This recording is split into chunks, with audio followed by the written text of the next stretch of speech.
Welcome back to Vismayam news 24. இன்றைய நாளுக்கான குவைத்தின் செய்திகளை பார்க்கலாம். செய்திகளுக்குள் செல்ல முன் எமது சேனலை சப்ஸ்கிரைப் செய்து கூடவே நோட்டிஃபிகேஷனையும் ஆன் செய்து வைத்துக் கொள்ளுங்கள். நாங்கள் பதிவிடும் வீடியோக்களை தவறாமல் பார்க்க முடியும்.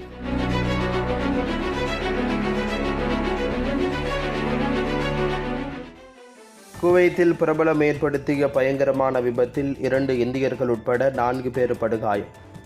குவைத்தில் 4 பேர் படுகாயமடைய காரணமான விபத்தை ஏற்படுத்திய பேசன் துறையில் உள்ள பிரபலம் கைது செய்யப்பட்டுள்ளார்.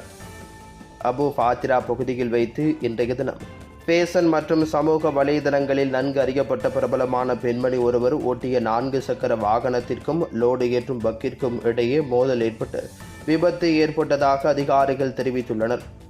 ஆனால் விபத்தை ஏற்படுத்திய பெண்மணி தொடர்பான கூடுதல் விவரங்கள் அதிகாரிகள் வெளியிடவில்லை. இதையடுத்து விபத்தை ஏற்படுத்திய பெண்மணியை கைது செய்து காவலில் வைத்து அதிகாரிகள் விசாரணை நடத்தி வருகின்றனர்.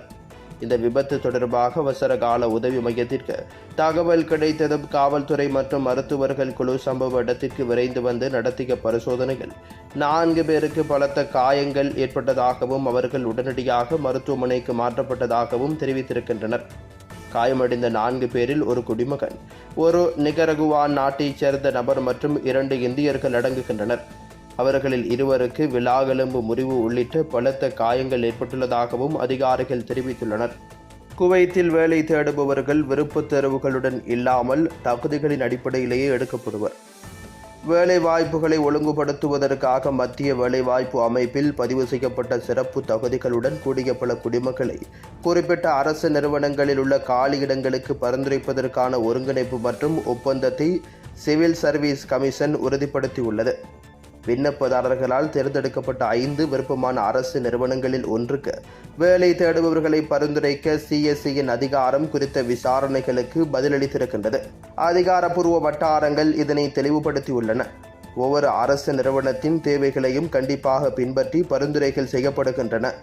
பட்டதாரிகளுக்கு முன் வரையறுக்கப்பட்ட பாத்திரங்கள் அல்லது பணியிட விவரங்கள் எதுவும் இல்லை எனவும் தேர்வுகள் முற்றிலும் நிறுவன தேவையை அடிப்படையாக கொண்டவை எனவும் தெரிவிக்கப்பட்டிருக்கின்றது. சிறப்பு துறைகளில் டிப்ளோமா அல்லது இளங்கலை பட்டம் பெற்ற வேலை தேடுபவர்கள் தொடர்புடைய நிறுவனங்களின் வேண்டுகோளின் பேரில் பரிந்துரைக்கப்படுகிறார்கள் என்று அந்த வட்டாரங்கள் மேலும் விளக்கியிருக்கின்றன. இந்த நிறுவனங்களின் சிறப்பு தேவைகளை பூர்த்தி செய்ய தேர்ந்தெடுக்கப்பட்ட எண்ணிக்கையிலான வேட்பாளர்களுக்கு பயிற்சி அளிக்க தொடர்ச்சியான ஒருங்கிணைப்பு குழு காணப்படுகின்றது என்றும் அவர்கள் தெரிவித்திருக்கின்றனர். மோசடியில் ஈடுபடவில்லை என குவைத் பெட்ரோலிய கழகம் மறுப்பு. குவைத் பெட்ரோலிய கழகம் அதன் தற்போதைய ஊழியர்கள் சிலர் போலி பணி உத்தரவுகள் மூலம் பொதுநிதியை மோசடி செய்ததற்காக அவர்களுக்கு எதிராக நீதிமன்றம் தீர்ப்பளித்துள்ளதாக கூறும் சமீபத்திய ஆன்லைன் செய்திகளை உறுதியாக மறுத்திருக்கின்றது. முற்றிலும் தவறானது என்று கேபிசி ஒரு அதிகாரப்பூர்வ செய்திக்குறிப்பில் தெளிவுபடுத்தியுள்ளது. இந்த சம்பவத்தின் அதன் துணை நிறுவனங்களில் ஒன்றின் முன்னாள் ஊழியர்கள் சம்பந்தப்பட்டிருப்பதாக நிறுவனம் விளக்கியிருக்கின்றது. 2020ஆம் ஆண்டு நடத்தப்பட்ட உள்விசாரணையில் அவர்களின் தவறான நடத்தை வெளிப்பட்டதைத் தொடர்ந்து இந்த நபர்கள் தங்கள் பதவிகளிலிருந்து நீக்கப்பட்டுள்ளனர்.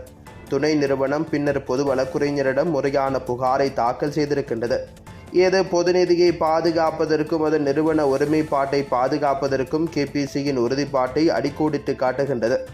அறிக்கைகளில் குறிப்பிடப்பட்டுள்ள நபர்கள் பணி நீக்கம் செய்யப்பட்டதிலிருந்து நிறுவனத்துடன் எந்த தொடர்பும் இல்லை என்பதை கேபிசி வலியுறுத்தியுள்ளது. மேலும் அதன் தற்போதைய ஊழியர்கள் யாரும் இந்த வழக்கில் ஈடுபடவில்லை என்பதை மீண்டும் வலியுறுத்தியுள்ளது.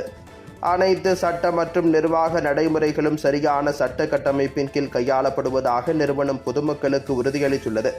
ஊடகங்கள் மற்றும் பொதுமக்கள் தகவல்களை வெளியிடுவதற்கு அல்லது பகிர்வதற்கு முன்பு சரிபார்க்க வேண்டும் என்றும் கேபிசி தொடர்பான செய்திகளுக்கு அதிகாரப்பூர்வ ஆதாரங்களை மட்டுமே நம்பியிருக்க வேண்டும் என்றும் அந்த அறிக்கை வலியுறுத்தியுள்ளது. வெளிப்படைத்தன்மை, பொறுப்புக்கூறல் மற்றும் பொதுநிதியின் பாதுகாப்பை உறுதி செய்வதற்காக அனைத்து செயல்பாடுகள் மற்றும் துணை நிறுவனங்களின் சட்ட மேற்பார்வையின் மிக உயர்ந்த தரநிலைகளையும் நிர்வாக மற்றும் நிதி தணிக்கைகளையும் நிலைநிறுத்துவதற்கான அதன் அர்ப்பணிப்பை நிறுவனம் மீண்டும் உறுதிப்படுத்தியுள்ளது. குவைத் நாட்டுக்கான இன்றைய நாணய மாற்று விகிதங்களை பார்க்கலாம். குவைத் தீனார் ஒன்று இந்திய பெறுமதியில் 278.44 இந்தியன் ரூபாய்களுக்கு விற்பனையாகின்றது. குவைத் தீனார் ஒன்றின் இலங்கை பெறுமதி 974.60 ஸ்ரீலங்கன் ரூபாய்க்கு விற்பனையாகின்றது. குவைத் தீனார் ஒன்றின் பங்களாதேஷ் பெறுமதி 396.37 பங்களாதேஷ் டக்காஸுக்கு விற்பனையாகின்றது. குவைத் நாட்டில் இன்றைய தங்க நிலவரம்: 24 கேரட் 1 கிராமுக்கான தங்க விலை 31.86 குவைத் தீனார்கள் ஆகும். 22 கேரட் 1 கிராம் ஒன்றின் பெறுமதி 29.23 குவைத் தீனார்கள் ஆகும். 21 கேரட் 1 கிராம் ஒன்றின் பெறுமதி 27.90 குவைத் தீனார்கள் ஆகும்.